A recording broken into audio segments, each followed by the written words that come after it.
မင်္ဂလာပါကျွန်တော်နာမည် Wines ပါဒီနေ့ podcast လေးကနေပြီးတော့ပြန်လည်ကြိုဆိုလိုက်ပါတယ်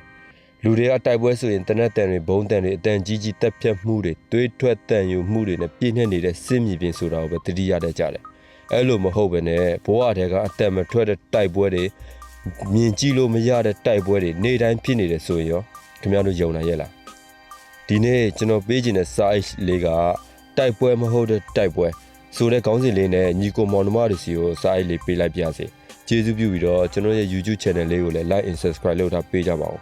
ဒီနေ့ခေါင်းစဉ်အတိုင်းတိုက်ပွဲမဟုတ်တဲ့တိုက်ပွဲဆိုတာကိုကျွန်တော်ကအတွင်းစိတ်အနေနဲ့ဖော်ပြချင်တာကျွန်တော်တို့တွေမှာအမြဲတမ်းစိတ်ပင်ပန်းမှုတွေနဲ့ဖြစ်ရတဲ့တိုက်ပွဲတွေကိုယုံကြည်မှုညွတ်နေလာပြီးတော့မှကိုယ်တိုင်မယုံကြည်မှုတွေနဲ့ဖြစ်ရတဲ့တိုက်ပွဲတွေပြီးတော့စိုးရိမ်ကြောက်ကြမှုကြောင့်ဖြစ်ရတဲ့ဆိုတဲ့စိတ်တွေရဲ့ဘဝတွေရဲ့အနာဂတ်တွေရဲ့ဆိုတဲ့စိုးရိမ်မှုတွေနဲ့ဖြစ်နေရတဲ့တိုက်ပွဲတွေအဲ့ဒါတွေဘယ်သူမှမမြင်ရဘူးအဲ့ဒါတွေဘယ်သူမှမကြားရဘူးပေါ့နော်အဲ့လိုပဲတိုက်ပွဲတွေကြောင့်ကျွန်တော်တို့ဘဝတွေကအဆုံးဖြတ်တွေဖြစ်နေကြတယ်ပေါ့အလုပ်တွေရဲ့ပင်မမှုတွေရဲ့မိသားစုတွေရဲ့ PR တွေအဲ့ဒါတွေကိုကြုံလွန်ပြီးတော့မှဒီအောင်မြင်ခြင်းတဲ့အတွင်းရဲ့စိတ်ရဲ့ PR တွေပေါ့ညီမျှခြင်းမရှိတဲ့ lifestyle တစ်ခုတည်းကနေပြီးတော့မုဒိခြင်းတွေဖြစ်တဲ့အချိန်တွေကိုယုံမိတယ်အဲ့ဒါတွေကတိုက်ပွဲမဟုတ်တဲ့တိုက်ပွဲတွေကိုပြန်ပြီးတော့တိုက်ခိုက်ရတာတွေဖြစ်တယ်ပေါ့လူတယောက်ကပြုံးနေတယ်မြင်တိုင်းသူပျော်ရွှင်လို့ပြုံးနေတာဟုတ်ချင်မှဟုတ်မှလေနော်လူတွေရဲ့အတွင်းစိတ်ထဲမှာကြီးမားတဲ့တိုက်ပွဲတစ်ခုကိုအမြဲတမ်းရင်ဆိုင်နေရတယ်ဆိုတာအမှန်တရားတစ်ခုပဲလေ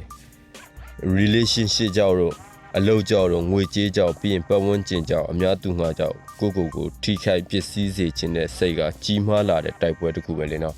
အဲ့ဒီຢာတွေကလည်းကိုပြန်ပြီးတော့တိုက်နေရတဲ့တိုက်ပွဲတစ်ခုပေါ့အခုလိုမျိုးမမြင်နိုင်မကြားနိုင်တဲ့တိုက်ပွဲတွေကိုအောင်နိုင်ဖို့ရောရှိရလားပေါ့သိရှိတယ်နော်ဒီလိုတိုက်ပွဲတွေကိုနိုင်ရတယ်ဆိုတာသူတစ်ပါးကိုကြော်လွန်သွားနိုင်တာမဟုတ်ဘူးလေနော်မိမိကိုမပြက်စီးအောင်ထိန်းထားနိုင်တာဘယ်အရာကိုမှလက်လွတ်မခံဘဲနဲ့ဆက်ပြီးတော့ကြိုးစားခြင်းနဲ့စိတ်တွေကိုဖြစ်တည်နေတဲ့အရာတွေပြီးတော့ဆွဲဆန့်ထားနိုင်တာကိုယ့်ရဲ့မျှော်လင့်ချက်တွေကိုဘယ်တော့မှပေးပြောက်ွယ်ဖို့မတွေးတော့တာအဲ့ဒါတွေကဒီတိုက်ပွဲအောင်မြင်နိုင်ခြင်းပဲလေနော်ကိုအောင်မြင်မှုကနေရွက်ဆက်ရတာလေနော်ကိုအနိုင်ယူပြီးတော့မှကိုအောင်နိုင်မှုကနေပဲအရာကိုစရတာဆိုတော့ဒီဘယ်လိုပြောမလဲတခါတလေကြာရင်လည်းအရန်ခက်ခဲတဲ့နေ့တစ်နေ့ပေါ့နော်အဲ့ဒီနေ့တစ်နေ့ကိုကြော်ဖြတ်နိုင်ခဲ့တယ်ဆိုတာကလည်းကိုယ့်ဘဝအတွက်အရန်လုံလောက်သွားတယ်ဆိုတဲ့အောင်မြင်မှုတစ်ခုဖြစ်နေနိုင်တယ်နော်လူတယောက်အမြဲတမ်းလွယ်လွယ်ကူကူနဲ့ဘယ်တော့မှဘဝခီးကိုလမ်းလျှောက်နေရတာမဟုတ်ဘဲနဲ့အဓိကကိုယ့်ရဲ့အတွင်းစိတ်တွေကိုယ့်ရဲ့ဖြစ်တည်မှုတွေအကုန်လုံးခက်ခဲတဲ့တိုက်ပွဲတစ်ခုကိုတိုက်နေရင်လည်းအဲ့ဒီခက်ခဲလွန်းတဲ့တိုက်ပွဲကိုတိုက်ပြီးတော့မှဒီနေ့ကိုကြော်ဖြတ်နိုင်ခဲ့တယ်ဆိုတာကပဲလုံလောက်သွားတယ်နော်ဒီတော့ခင်ဗျားတို့လည်းဒီလိုပဲမကြားတဲ့တိုက်ပွဲတွေမမြင်ရတဲ့တိုက်ပွဲတွေကနေထပ်ပြီးတော့တိုက်ပွဲတစ်ခုကိုရင်ဆိုင်နေရတယ်ဆိုရင်ခင်ဗျားတယောက်တည်းမဟုတ်ဘူးဆိုတာကိုလည်းတည်ထားစေချင်တာခင်ဗျားတို့မမြင်နိုင်တဲ့နေရာကပဲတခြားသူတွေကလည်းဒီလိုတိုက်ပွဲတွေကိုဝင်နေကြတယ်ခင်ဗျားသိတယ်လို့ပဲမလွယ်ကူပေမဲ့ထင်တယ်လို့လည်းအားနည်းနေမှာမဟုတ်ဘူးဆိုတာလည်းပေးသိစေချင်တာပါတတိယပါအတန်မထွက်တဲ့တိုက်ပွဲတိုင်းမှာလည်းသူရဲကောင်းတွေရှိနေတယ်ဆိုတာဟုတ်ပြီအဲ့တော့ဒီနေ့ဒီ podcast လေးကိုနောက်ထောင်ပေးတဲ့အတွက်လည်းကျွန်တော်အနေနဲ့အထူးကျေးဇူးတင်ပါတယ်ခင်ဗျားတို့ရဲ့အတွေ့အကြုံအမြင်တွေနဲ့